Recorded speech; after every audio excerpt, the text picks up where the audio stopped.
morning it was like mid-20s, so it's just now above freezing, and it's probably gonna peak for today.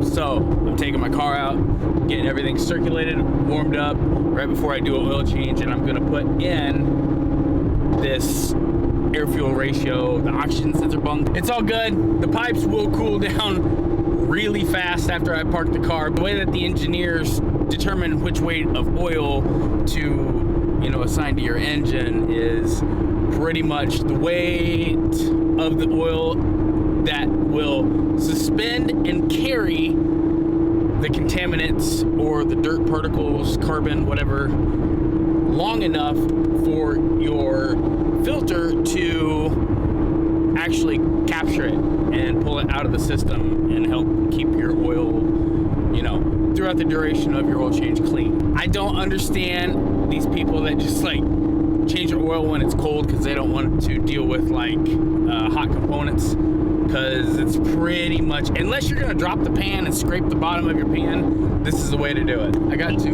watch the road here. I'm not used to this one. So in lieu of today's video, the thing is I want to talk about tuners.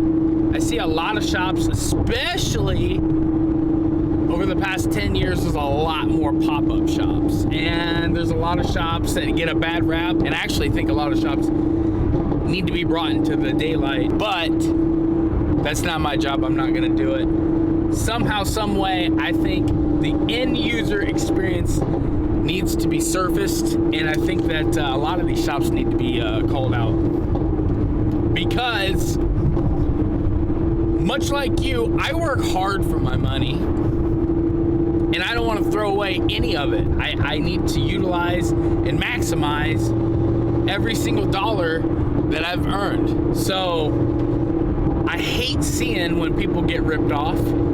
I just wish a lot of shops would just be honest and upfront with saying, you know, don't have a lot of experience. There's workarounds. I mean, you know, there's a lot of online courses. There's other people that will mentor them. There's other shops that they can work in conjunction with that will hold their hand in order to get them some experience in tuning these cars, or whichever platform you're working on. So I kind of wanted to put together a list today. I'm kind of, like I said, I'm multitasking here. I'm utilizing, God, this road is, the crown of the road is really pushing this car around.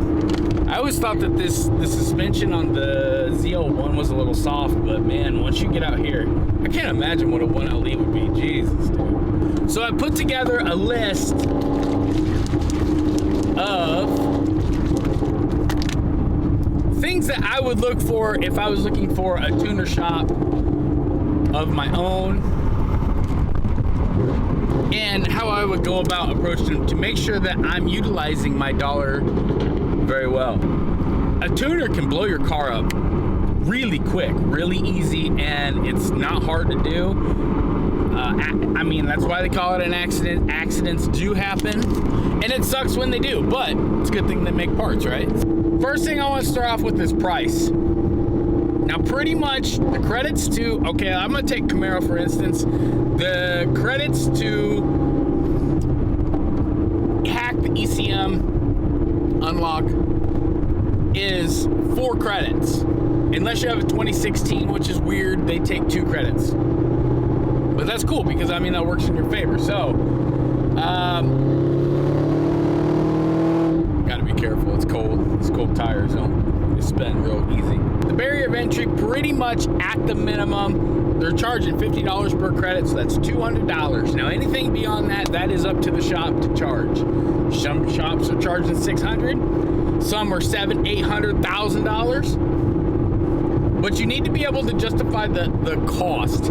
And also, I'm gonna say that it's location, because you need to keep it within parameter, at least driving distance to you. I know a lot of these shops like to, you know, or I'm sorry, a lot of customers like to ship their car across the country. Okay, let's say you're in Los Angeles, but you're shipping your car out to New York to have it done. Well, the weather, the DA, every aspect of the weather is not the same there. And unless, depending on how close to the bleeding edge you're gonna take your tune, you need to have it retuned, readjusted every time the season changes. And I say that because If something goes wrong, you change a part, whatever. If you have to ship it thousands of miles, you have to do that every time. You know what I mean? Because remote tuning will only take you so far. So I'm assuming that's why a lot of these shops will sell packages, so you can just send it in, forget it type deal. But horsepower, we all know, if a little is good, more must be better, right? So you keep chasing your tail, up, up, up, up, up. So, you know, it's just one of those things you really need to take into consideration. I like to find a local tuner, somebody that's good, reputable, that has a lot of experience or whatever, tuning the platform in which I own. Also, you guys need to take into consideration that the simple fact of whether these shops, because I didn't know this, but a lot of these shops are just copying and pasting your tune. They'll make a run, make sure, you know, there's no knock, everything's kind of within parameter, close-ish, and they'll send you out the door. They will swipe your card, take your money, and send you out the door. And to me, I think that's bullshit. I think that's total crap, that's fake, and I think that these shops need to be taking the time to take everybody's car in a unique individual situation, because just like these engines, these gasoline engines, they're not all the same. They're not all the same. Each one are a little bit different, and how can you just copy and paste and drag and you know, click whatever and just call, you know, these parameters good for every single LT, depending on where you're at in the country? Well, I think that's a joke. And I think you're kind of scamming people and ripping people off because, and I'll use the analogy of a paint job because I think that, you know, the quality of a paint job is not entirely in the products that you use. Now, can you just buy a show car clear, go over shoddy bodywork and just paint it and say that's outstanding? No, you can't, because the foundation of which you have built up on is total crap. It's out of whack, nor has it taken the time to be shaped correctly. So the tune's the same. You don't spend a whole lot of time in wide open throttle, and that's what everybody's concerned about with these peak numbers. Well, these peak numbers, they're just dyno numbers, which they are valuable, they are credible, and they are necessary, and they are a unit of measurement to which you should be worried about, but they're not everything. So my thing is these shops that are not street tuning these cars, I think are kind of ripping people off. And I'm done with these shops that just kind of give you a pre-baked parameters and just send you out the door. I think that's crap, it's garbage, and it's ripping the average person off. Now you say, oh, well, you're not making enough horsepower to justify going, you know, the extra step into going down the street and dialing the stuff in, making sure your idle is correct, part throttle, wide open throttle. You got, it doesn't matter. Cars are expensive, tunes are not. And the simple fact, getting hot. Let's say a Camaro SS is $40,000. Well, that tune, I sure hope you're not paying over $1,000, but that tune is what that car relies on. The simple fact is you guys need to be taking your cars to a shop that is street tuning these cars anyways, because like I said before, I didn't finish my analogy, but you spend very little time in wide open throttle, but you spend most of your time light to light, day to day, you know, 4,000 and under. So you spend most of your driving. So the simple fact that they just, you know, copy, drag, paste, well, I went in and readjusted my idle. That fixed a lot. It fixed my takeoff, it fixed everything, but I didn't get that low luggy lot, you know, that make it sound good. All I did was go in and raise my idle 70, probably 50 RPM, and it fixed a lot of my drivability problems, a lot of the revving problems. I still have a little bit of a stutter or a gap. It kind of blah blah. I don't know if I hear. Let me see if I can get it to do it. that. It's in the very low RPM. Also, clutch in, just rolling down the road. There's a lot of things that you don't think about. Let me take active rev match off. Okay, we're down to about 650. Okay, you can kind of hear it. It's in the very, very beginning. Can you hear it? Yeah.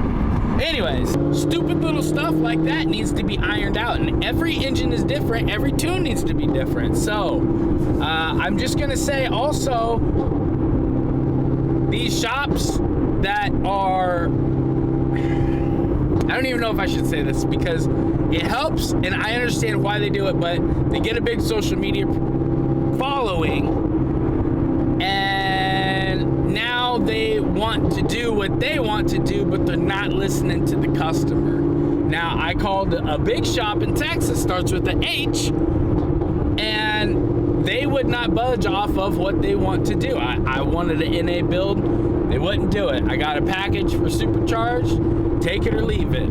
I left it. So the thing is a lot of these shops are not taking into effect what you want.